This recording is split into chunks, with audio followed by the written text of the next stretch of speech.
ರಾಹುಲ್ ಗಾಂಧೀಜಿ ಅವರ ಕೆನ್ನೆಗೆ ಬಾರಿಸಬೇಕು, ಅವರನ್ನ ಒಂದು ನಾಯಿಗೆ ಹೋಲಿಸಿ ಮಾತಾಡಿದ್ರು. ಇದೊಂದು ಅನಾಗರಿಕ ಮತ್ತು ಅವಹೇಳನಕಾರಿ ಒಬ್ಬ ಭಾಷಣವನ್ನ ಒಬ್ಬ ಶಾಸಕ ಇವತ್ತು ಈ ರೀತಿ ಮಾತಾಡ್ತಾ ಇದ್ದಾರೆ ಅಂತ ಹೇಳಿದ್ರೆ ಈ ಸಮಾಜ ತಲೆ ತಗ್ಗಿಸುವಂತ ಕೆಲಸ ಮಾತ್ರ ಅಲ್ಲ, ಅವರ ಪೋಷಕರು ಕೂಡ ತಲೆ ತಗ್ಗಿಸುವಂತ ಕೆಲಸವನ್ನ ಅವರು ಮಾಡಿದ್ದಾರೆ. ಪರಶುರಾಮನ ಕೈ ಕಿತ್ತೋಗ್ತದೆ, ಕಾಲು ಕಿತ್ತೋಗ್ತದೆ, ತಲೆ ಕಿತ್ತೋಗ್ತದೆ. ಹಿಂದೂಗಳ ಭಾವನೆಗೆ ಅದು ಧಕ್ಕೆ ತರಲಿಲ್ವಾ ಭರಶೆಟ್ಟಿ ಅವರೇ? ಮಾಧ್ಯಮದ ಎದುರೇ ಅವರು ಹೇಳಿದ್ರು, ಆ ಗುಳಿಗೆ ಅಂದ್ರೆ ಏನದು ಗುಳಿಗೆ? ನಮ್ ಕಡೆ ಗುಳಿಗೆ ಅಂದ್ರೆ ಅದು ಮಾತ್ರ, ಇದೇನು ಗುಳಿಗೆ ಅಂತ ಕೇಳಿದ್ರು. ದೈವದ ಬಗ್ಗೆ ಪುನಃ ಈ ಮಾಧುಸ್ವಾಮಿ ಅವರು ಅವಹೇಳನ ಮಾಡಿದಂತ ಸಂದರ್ಭದಲ್ಲಿ ನೀವು ಯಾಕೆ ಮಾತಾಡಿಲ್ಲ? ಯಕ್ಷಗಾನದಲ್ಲಿ ಕೆಲವು ಕಡೆ ಗಣಪತಿಯ ಬಗ್ಗೆ ತಮಾಷೆಯಾಗಿ ಬಂದಾಗ ಯಾಕೆ ನೀವು ಮಾತಾಡಿಲ್ಲ? ನೀವೊಬ್ಬ ಅನಾಗರಿಕ ಶಾಸಕ ಅಂತ ಹೇಳಲಿಕ್ಕೆ ನಾನು ಇಚ್ಛೆ ಪಡ್ತಾ ಇದ್ದೇನೆ. ನೀವು ರಾಹುಲ್ ಗಾಂಧಿ ಅವರನ್ನ ಬಿಡಿ, ನಮ್ಮ ಕಾರ್ಯಕರ್ತರನ್ನ ನೀವೊಮ್ಮೆ ಮುಟ್ಟಿ ನೋಡಿದಾಗ ನಿಮ್ಗೆ ಗೊತ್ತಾಗುತ್ತೆ ಕಾಂಗ್ರೆಸ್ ಕಾರ್ಯಕರ್ತರ ಬಿಸಿ ಏನು ಎನ್ನುವಂಥದ್ದನ್ನ ನಿಮ್ಗೆ ನಾವು ತೋರಿಸಿಕೊಡ್ಲಿಕ್ಕೆ ಇದ್ದೇವೆ. ಧರ್ಮದ ಬಗ್ಗೆ ಮಾತಾಡ್ಲಿಕ್ಕೆ ಅನೇಕ ಸ್ವಾಮೀಜಿಗಳು, ಮಠಾಧೀಶರುಗಳು, ಅದಕ್ಕೆ ಬೇಕಾದ ಬೇರೆ ಬೇರೆ ವ್ಯವಸ್ಥೆಗಳು ಹಿಂದೂ ಸಮಾಜದಲ್ಲಿ ಇದೆ ಎನ್ನುವಂಥದ್ದು ಅವರಿಗೂ ಕೂಡ ಗೊತ್ತಿದೆ. ಇಂಥ ಒಂದು ಸಂದರ್ಭದಲ್ಲಿ ಬಿಜೆಪಿಯವರು ಮಾತ್ರ ಯಾಕೆ ಇದರ ವಿರುದ್ಧವಾಗಿ ಇವತ್ತು ಪ್ರತಿಭಟನೆ ಮಾಡ್ತಾ ಇದ್ದಾರೆ? ಬೇರೆ ಯಾರು ಕೂಡ ಪ್ರತಿಭಟನೆ ಮಾಡ್ತಾ ಇಲ್ಲ. ಇದು ರಾಜಕೀಯ ಪ್ರೇರಿತವಾಗಿರುವಂತಹ ಒಂದು ಪ್ರತಿಭಟನೆ. ಈ ಸಂದರ್ಭದಲ್ಲಿ ಮಂಗಳೂರು ಉತ್ತರ ಕ್ಷೇತ್ರದ ಶಾಸಕರಾದಂಥ ಭರತ್ ಶೆಟ್ಟಿ ಅವರು ಒಂದು ಅವಹೇಳನಕಾರಿ ಅನಾಗರಿಕ ಭಾಷೆಯನ್ನ ಪ್ರತಿಭಟನಾ ಭಾಷಣದಲ್ಲಿ ಉಪಯೋಗ ಮಾಡಿರುವಂಥದ್ದನ್ನು ನಾವು ಕೇಳಿಸ್ಕೊಂಡಿದ್ದೇವೆ. ನಮ್ಮ ತುಳುನಾಡಿನ ಸಮಸ್ತ ತುಳುವರು ಕೇಳಿಸ್ಕೊಂಡಿದ್ದಾರೆ ಎನ್ನುವಂಥದ್ದು ಉಲ್ಲೇಖನೀಯ. ರಾಹುಲ್ ಗಾಂಧೀಜಿ ಅವರ ಕೆನ್ನೆಗೆ ಬಾರಿಸಬೇಕು, ಅವರನ್ನ ಒಂದು ನಾಯಿಗೆ ಹೋಲಿಸಿ ಮಾತಾಡಿದ್ರು. ಇದೊಂದು ಅನಾಗರಿಕ ಮತ್ತು ಅವಹೇಳನಕಾರಿ ಒಬ್ಬ ಭಾಷಣವನ್ನ ಒಬ್ಬ ಶಾಸಕ, ಒಬ್ಬ ಸುಸಂಸ್ಕೃತ ಕುಟುಂಬದಿಂದ ಬಂದಂತ ಒಬ್ಬ ಎಜುಕೇಟೆಡ್ ಶಾಸಕ, ಒಬ್ಬ ವೈದ್ಯನಾಗಿ ಕೆಲಸ ನಿರ್ವಹಿಸ್ತಾ ಇದ್ದಂಥ ಒಬ್ಬ ಶಾಸಕ ಇವತ್ತು ಈ ರೀತಿ ಮಾತಾಡ್ತಾ ಇದ್ದಾರೆ ಅಂತ ಹೇಳಿದರೆ ಅದು ಈ ಸಮಾಜ ತಲೆ ತಗ್ಗಿಸುವಂಥ ಕೆಲಸ ಮಾತ್ರ ಅಲ್ಲ, ಅವರ ಪೋಷಕರು ಕೂಡ ತಲೆ ತಗ್ಗಿಸುವಂಥ ಕೆಲಸವನ್ನು ಅವರು ಮಾಡಿದ್ದಾರೆ. ಇದು ನಿಂದನೀಯ ಅಂತ ಹೇಳಲಿಕ್ಕೆ ಈ ಸಂದರ್ಭದಲ್ಲಿ ಇಚ್ಛೆ ಪಡ್ತಾ ಇದ್ದೇನೆ. ಭರತ್ ಶೆಟ್ಟಿಯವರು ಅವರಿಗೂ ಕೂಡ ಮಕ್ಕಳಿದ್ದಾರೆ, ಕುಟುಂಬ ಇದೆ. ಅವರ ಕುಟುಂಬದವರು, ಅವರ ಮಕ್ಕಳು, ಅವರ ತಂದೆಯ ಇಂಥ ಮಾತಿನಿಂದ ಯಾವ ರೀತಿಯ ಪ್ರೇರಣೆಯನ್ನು ಪಡ್ಕೊಳ್ತಾರೆ, ಅದೇ ರೀತಿಯಲ್ಲಿ ಅವರನ್ನು ಫಾಲೋ ಮಾಡುವಂಥ ಯುವ ಜನಾಂಗ ಏನನ್ನು ಕಲ್ತ್ಕೊಳ್ತಾರೆ ಎನ್ನುವಂಥ ಒಂದು ಸಾಮಾನ್ಯ ಪ್ರಜ್ಞೆ ಕೂಡ ಈ ಶಾಸಕನಿಗೆ ಇಲ್ಲ ಅಂತ ಹೇಳಿದರೆ ಅದು ನಮ್ಮ ತುಳುನಾಡಿನ ಜನರ ನಾಚಿಕೆ ಪಡುವಂಥ ಒಂದು ಕೆಲಸ, ತಲೆ ತಗ್ಗಿಸುವಂಥ ಒಂದು ವಿಚಾರ ಅಂತ ಈ ಸಂದರ್ಭದಲ್ಲಿ ನಾನು ಹೇಳಲಿಕ್ಕೆ ಇಚ್ಛೆ ಪಡ್ತಾ ಇದ್ದೇನೆ. ಹಿಂದೂ ಧರ್ಮಕ್ಕೆ ರಾಹುಲ್ ಗಾಂಧಿಯವರು ಅವಮಾನ ಮಾಡಿದ್ದಾರೆ, ನಾವಿದನ್ನು ಸಹಿಸೋದಿಲ್ಲ ಎನ್ನುವಂಥ ಮಾತನ್ನು ಅವರು ಹೇಳ್ತಾ ಇದ್ರು. ಭರತ್ ಶೆಟ್ಟಿ ಅವರಿಗೆ ಕೆಲವು ಪ್ರಶ್ನೆಗಳನ್ನು ನಿಮ್ಮ ಮಾಧ್ಯಮದ ಮುಖಾಂತರ ಕೇಳಲಿಕ್ಕೆ ಇಚ್ಛೆ ಪಡ್ತಾ ಇದ್ದೇನೆ. ಭರತ್ ಶೆಟ್ಟಿಯವರು ನಾಳೆನೇ ಇದರ ಬಗ್ಗೆ ಅವರು ಪತ್ರಿಕಾಗೋಷ್ಠಿ ಕರೆಯುವುದರ ಮೂಲಕ ಇದಕ್ಕೆ ಉತ್ತರ ನೀಡದೇ ಇದ್ದಲ್ಲಿ ಖಂಡಿತವಾಗಿ ಕೂಡ ನಮ್ಮ ಆರೋಪ ಏನಿದೆ ನಿಮ್ಮ ಮೇಲೆ ಅದನ್ನು ನೀವು ಸ್ವೀಕರಿಸಿದಂತೆ ಎನ್ನುವಂಥ ಒಂದು ವಿಚಾರವನ್ನು ಕೂಡ ನಾನು ಈ ಮಾಧ್ಯಮದ ಮುಖಾಂತರ ಅವರಿಗೆ ಹೇಳಲಿಕ್ಕೆ ಇಚ್ಛೆ ಪಡ್ತಾ ಇದ್ದೇನೆ. ಅವಿಭಾಜಿತ ದಕ್ಷಿಣ ಕನ್ನಡ ಜಿಲ್ಲೆ ಇದು ಪರಶುರಾಮ ಸೃಷ್ಟಿ ಅಂತ ನಾವು ಹೇಳ್ತೇವೆ. ಪರಶುರಾಮನನ್ನು ನಾವು ಪೂಜಿಸ್ತೇವೆ. ಪರಶುರಾಮನ ಥೀಮ್ ಪಾರ್ಕ್ ಅಂತೇಳಿ ಕಾರ್ಕಳದಲ್ಲಿ ಒಂದು ಥೀಮ್ ಪಾರ್ಕ್ BJP ಸರ್ಕಾರ ಇದ್ದಂಥ ಸಂದರ್ಭದಲ್ಲಿ ಉಡುಪಿ ಉಸ್ತುವಾರಿ ಸಚಿವರಾಗಿ ಸುನಿಲ್ ರವರು ಇರುವಂಥ ಸಂದರ್ಭದಲ್ಲಿ ಅಲ್ಲಿ ಒಂದು ಸಾವಿರಾರು ಕೋಟಿ ರೂಪಾಯಿ ಖರ್ಚು ಮಾಡೋದ್ರ ಮೂಲಕ ಥೀಮ್ ಪಾರ್ಕನ್ನು ಮಾಡಿದರು.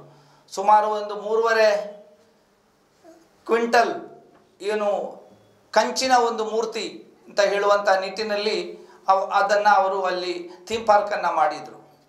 ಜನರು ಅದನ್ನು ನಂಬಿದ್ರು. ಕಂಚಿನ ಮೂರ್ತಿ ಇವತ್ತು ಬಂದಿದೆ, ನಾವೆಲ್ಲ ದಕ್ಷಿಣ ಕನ್ನಡ ಜಿಲ್ಲೆಯ ಸಮಸ್ತ ತುಳುವರು ಕೂಡ ಬಹಳ ಗೌರವದಿಂದ ಅಲ್ಲಿಗೆ ಹೋಗಿ ಭೇಟಿ ಮಾಡಿ ಒಂದು ಧನ್ಯತಾ ಭಾವದಿಂದ ಬಂದಿದ್ದಾರೆ.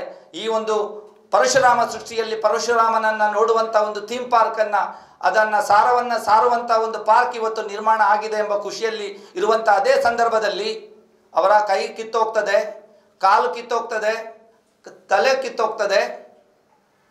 ಹಿಂದೂಗಳ ಭಾವನೆಗೆ ಅದು ಧಕ್ಕೆ ತರಲಿಲ್ವಾ ಭರತ್ ಶೆಟ್ಟಿ ಅವರೇ ಎನ್ನುವಂಥ ಪ್ರಶ್ನೆಯನ್ನು ನಾನು ಕೇಳ್ತಾ ಇದ್ದೇನೆ. ನೀವು ಫೈಬರ್ ಮೂರ್ತಿಯನ್ನು ನೀವು ಅಲ್ಲಿ ಮಾಡಿದ್ರಿ, ಕಂಚಿನ ಮೂರ್ತಿ ಅಂತೇಳಿ ಜನರಿಗೆ, ತುಳುನಾಡಿನ ಜನರಿಗೆ ನೀವು ಸುಳ್ಳನ್ನ ಹೇಳಿದ್ದೀರಿ. ಯಾಕೆ ಅದರ ಬಗ್ಗೆ ನೀವು ಆಗ ಮಾತೆತ್ತಲಿಲ್ಲ? ಇಂಥ ಒಂದು ಮೂರ್ತಿಯ ಕೈ ಕಾಲು ಬೇರೆ ಬೇರೆ ಬಿಡಿ ಬಿಡಿಯಾಗಿ ಹೋದಂಥ ಒಂದು ಸಂದರ್ಭದಲ್ಲಿ ಅದು ಹಿಂದೂಗಳ ಭಾವನೆಗೆ ಅದು ಧಕ್ಕೆ ತರಲಿಲ್ವೇ ಎನ್ನುವಂಥ ಒಂದು ಮಾತನ್ನ ಕೇಳಲಿಕ್ಕೆ, ಪ್ರಶ್ನೆಯನ್ನ ಕೇಳಲಿಕ್ಕೆ ಇಚ್ಛೆ ಪಡ್ತಾ ಇದ್ದೇನೆ. ಆ ಸಂದರ್ಭದಲ್ಲಿ ನೀವು ಯಾಕೆ ಮಾತಾಡಿಲ್ಲ?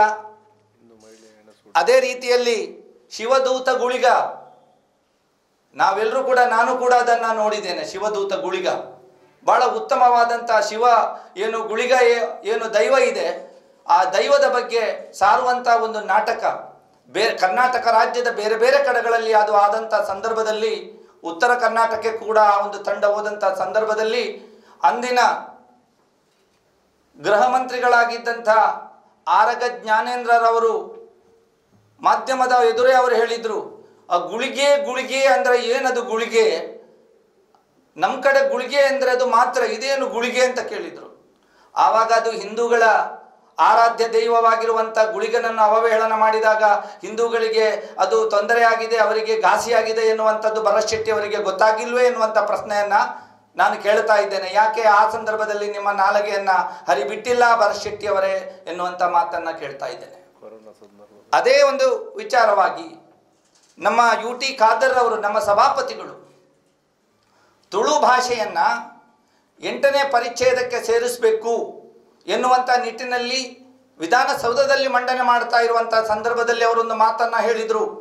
ತುಳು ಎಂಬ ಭಾಷೆ ನಮ್ಮ ನಾಗರಿಕರು ದಕ್ಷಿಣ ಕನ್ನಡದಲ್ಲಿ ಮಾತಾಡೋದು ಮಾತ್ರ ಅಲ್ಲ, ನಮ್ಮ ದೈವ ಕೂಡ ಮಾತಾಡುವ ಭಾಷೆ ತುಳು ಭಾಷೆ.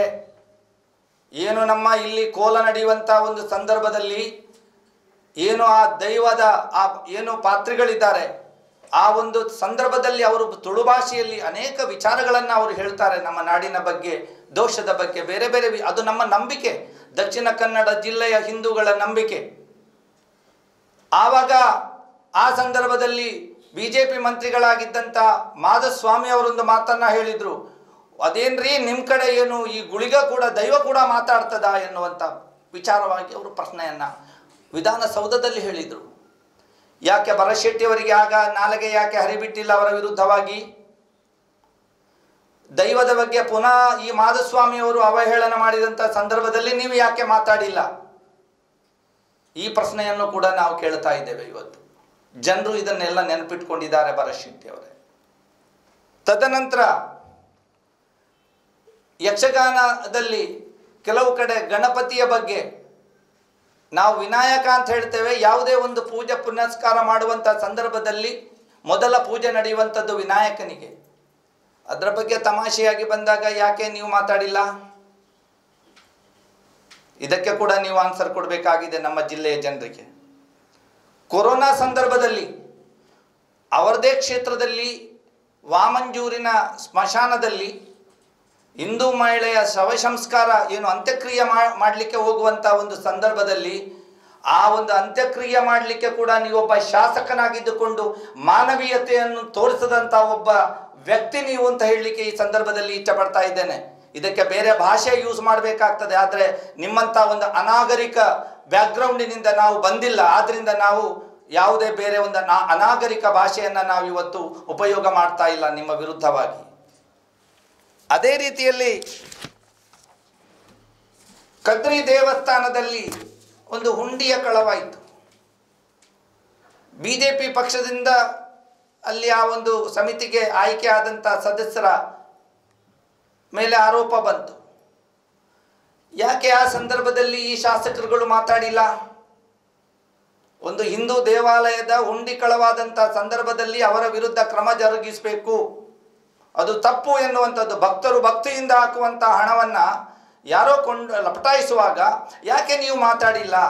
ಅದು ಹಿಂದೂಗಳ ಭಾವನೆಗೆ ಧಕ್ಕೆ ತರಲ್ವೇ ಶಾಸಕರೇ ಎನ್ನುವಂಥ ಮಾತನ್ನು ಕೂಡ ಕೇಳಬೇಕಾಗ್ತದೆ.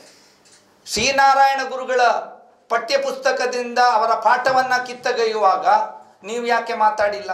ನಿಮ್ಮ ಸರ್ಕಾರ ಇದ್ದಂಥ ಸಂದರ್ಭದಲ್ಲಿ ಅದನ್ನು ಕಿತ್ತೊಗೆಯುವಂಥ ಕೆಲಸ ಆಯಿತು. ಶ್ರೀನಾರಾಯಣ ಗುರುಗಳ ಬಗ್ಗೆ ಅತೀವ ಪ್ರೀತಿಯನ್ನು ನೀವು ತೋರಿಸುವುದರ ಮೂಲಕ ನೀವು ಚುನಾವಣೆಗೆ ಅದನ್ನು ಉಪಯೋಗ ಮಾಡಿದ್ದೀರಿ. ಯಾಕೆ ಆ ಸಂದರ್ಭದಲ್ಲಿ ನೀವು ಮಾತಾಡಲಿಲ್ಲ? ಗಣರಾಜ್ಯೋತ್ಸವದಲ್ಲಿ ಶ್ರೀನಾರಾಯಣ ಗುರುಗಳ ಟ್ಯಾಬ್ಲೋವನ್ನು ಉಪಯೋಗ ಮಾಡಲಿಕ್ಕೆ ಕೊಂಡೋದಂಥ ಸಂದರ್ಭದಲ್ಲಿ ನಮ್ಮ ತುಳುನಾಡಿನ ಏನು ಈ ದೇಶಕ್ಕೆ ಒಂದೇ ಜಾತಿ ಒಂದೇ ಮತ ಒಂದೇ ದೇವರು ಎಂಬ ಸಾರವನ್ನು ಸಾರಿದಂಥ ನಾರಾಯಣ ಗುರುಗಳ ಟ್ಯಾಬ್ಲೋವನ್ನು ಕೊಂಡೋದಂಥ ಸಂದರ್ಭದಲ್ಲಿ ಅವರ ಸರ್ಕಾರ ಕೇಂದ್ರದಲ್ಲಿತ್ತು, ಇಲ್ಲಿ ಕೂಡ ಇತ್ತು. ಯಾಕೆ ಅವರು ಬಿಡಲಿಲ್ಲ? ಆ ಸಂದರ್ಭದಲ್ಲಿ ನೀವು ಯಾಕೆ ಮಾತಾಡಿಲ್ಲ? ಇಂಥ ಅನೇಕ ವಿಚಾರಗಳಿಗೆ ನೀವು ಉತ್ತರ ನೀಡಬೇಕಾಗ್ತದೆ ಭರತ ಶೆಟ್ಟಿ ಅವರೇ. ನೀವು ಬರೇ ಒಂದು ಹಿಂದೂ ಧರ್ಮದ ರಕ್ಷಕ ಅಂತ ಹೇಳುವಂಥ ನಿಟ್ಟಿನಲ್ಲಿ ಇವತ್ತು ನೀವು ಭಾಷಣ ಮಾಡುವಂಥ ಸಂದರ್ಭದಲ್ಲಿ ಹೇಳಿದ್ರಿ, ಶಸ್ತ್ರವನ್ನು ಕೂಡ ಉಪಯೋಗ ಮಾಡಲಿಕ್ಕೆ ನಮಗೆ ಗೊತ್ತಾಗ್ತದೆ ಅಂತ. ಈ ತುಳುನಾಡಿನ ಯುವಕರಿಗೆ ನೀವು ಶಸ್ತ್ರ ಉಪಯೋಗ ಮಾಡುವಂಥ ಪಾಠವನ್ನು ಕಲಿಸ್ತೀರಾ, ಸಮಾಜವನ್ನು ಕಟ್ಟುವಂಥ ಪಾಠವನ್ನು ನೀವು ಶಾಸಕನಾಗಿ ಕಲಿಸ್ತೀರಾ ಎನ್ನುವಂಥದ್ದನ್ನು ನೀವೊಬ್ಬ ಅನಾಗರಿಕ ಶಾಸಕ ಅಂತ ಹೇಳಲಿಕ್ಕೆ ನಾನು ಇಚ್ಛೆ ಪಡ್ತಾ ಇದ್ದೇನೆ. ಬರೇ ನೀವು ವಿದ್ಯಾವಂತರು ಅಂತ ಹೇಳಿದರೆ ಸಾಲದು, ನಿಮಗೆ ಬುದ್ಧಿ ಇದೆ ಅಂತ ಎನ್ನುವಂಥದ್ದನ್ನು ಕೇಳಬೇಕು. ನಮ್ಮ ಊರಿನಲ್ಲಿ ನಾವು ಹೇಳ್ತೇವೆ, ಮಗನಿಗೆ ವಿದ್ಯೆ ಇದ್ದರೆ ತಂದೆಗೆ ಏನು ಅವರಿಗೆ ಎಕ್ಸ್ಪೀರಿಯನ್ಸ್ ಇದೆ ಅಂತ ಹೇಳ್ತಾರೆ. ಅಂದರೆ ಎಕ್ಸ್ಪೀರಿಯನ್ಸ್ ಜನರ ವ್ಯವಹಾರ ಜ್ಞಾನ, ತಂದೆಗೆ ವ್ಯವಹಾರ ಜ್ಞಾನ ಇದೆ. ಇದನ್ನು ನಾನು ಕೇಳಲಿಕ್ಕೆ ಇಚ್ಛಪಡ್ತೇನೆ. ನೀವು ಡಾಕ್ಟರಾಗಿ ಕೆಲಸ ಮಾಡುವವರು ಯಾಕೆ ಈ ರೀತಿಯ ಒಂದು ಸಮಾಜವನ್ನು, ದಕ್ಷಿಣ ಕನ್ನಡ ಜಿಲ್ಲೆ ಈಗಾಗಲೇ ಈ ಒಂದು ಕೋಮು ಗಲಭೆಯಿಂದ ತತ್ತರಿಸಿ ಹೋಗಿ ಯಾವುದೇ ರೀತಿಯಲ್ಲಿ ಇಲ್ಲಿ ಅಭಿವೃದ್ಧಿ ಕುಂಠಿತ ಆಗಿರುವಂಥ ಸಂದರ್ಭದಲ್ಲಿ ಪುನಃ ನೀವು ಇಂಥ ಒಂದು ಮಾತುಗಳನ್ನು ಹರಿಬಿಡುವುದರ ಮೂಲಕ ಯುವಕರ ಮನಸ್ಸಿಗೆ ಶಸ್ತ್ರವನ್ನು ಕೊಡಬೇಕು ಎನ್ನುವಂಥ ಮಾತುಗಳನ್ನು ಹಾಡ್ತೀರಿ. ನೀವು ಕೆನ್ನೆಗೆ ಬಡಿಬೇಕು ಅಂತ ಹೇಳುವಂಥ ಗುಂಡಾಗಿರಿಯ ಮಾತುಗಳನ್ನು ಹಾಡ್ತೀರಿ. ನೀವೊಬ್ಬ ಶಾಸಕನ, ನಮ್ಮ ನಾಗರಿಕರನ್ನು ನೀವು ರೆಪ್ರೆಸೆಂಟ್ ನೀವು ಅಲ್ಲಿ ವಿಧಾನಸಭೆಯಲ್ಲಿ ಮಾಡಲಿಕ್ಕೆ ನೀವು ಅನರ್ಹರು ಅಂತ ಹೇಳಲಿಕ್ಕೆ ನಾನು ಇಚ್ಛೆ ಪಡ್ತಾ ಇದ್ದೇನೆ. ಇಂಥವರು ನಮಗೆ ಬೇಕಾಗಿಲ್ಲ. ಒಬ್ಬ ಸುಸಂಸ್ಕೃತ ಒಬ್ಬ ಕುಟುಂಬದಿಂದ ಬಂದಂಥ ಒಂದು ಶಾಸಕರು ಅಂತ ಹೇಳಿ ನಿಮ್ಮನ್ನು ಅಲ್ಲಿಯ ಜನರು ಆಯ್ಕೆ ಮಾಡಿ ಕಳಿಸಿದ್ದಾರೆ. ದಯವಿಟ್ಟು ಇನ್ನು ಮುಂದಕ್ಕೆ ಈ ರೀತಿ ಮಾಡಿದರೆ ನಮ್ಮ ಕಾರ್ಯಕರ್ತರು ಸುಮ್ಮನೆ ಇರೋದಿಲ್ಲ. ನೀವು ರಾಹುಲ್ ಗಾಂಧಿಯವರನ್ನು ಬಿಡಿ, ನಮ್ಮ ಕಾರ್ಯಕರ್ತರನ್ನು ನೀವೊಮ್ಮೆ ಮುಟ್ಟಿ ನೋಡಿದಾಗ ನಿಮಗೆ ಗೊತ್ತಾಗುತ್ತೆ ಕಾಂಗ್ರೆಸ್ ಕಾರ್ಯಕರ್ತರ ಬಿಸಿ ಏನು ಎನ್ನುವಂಥದ್ದನ್ನು ನಿಮಗೆ ನಾವು ತೋರಿಸಿಕೊಡ್ಲಿಕ್ಕೆ ಇದ್ದೇವೆ ಮುಂದಿನ ದಿನಗಳಲ್ಲಿ ಅಂತ ಹೇಳಲಿಕ್ಕೆ ಈ ಸಂದರ್ಭದಲ್ಲಿ ನಾನು ಇಚ್ಛೆ ಪಡ್ತಾ ಇದ್ದೇನೆ. That's my gadget. Let's go have some fun then.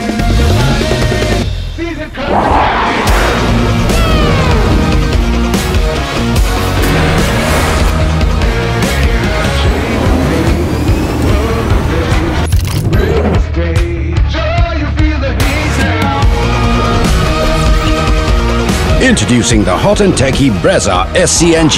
Cool new SCNG tech for a cool new generation.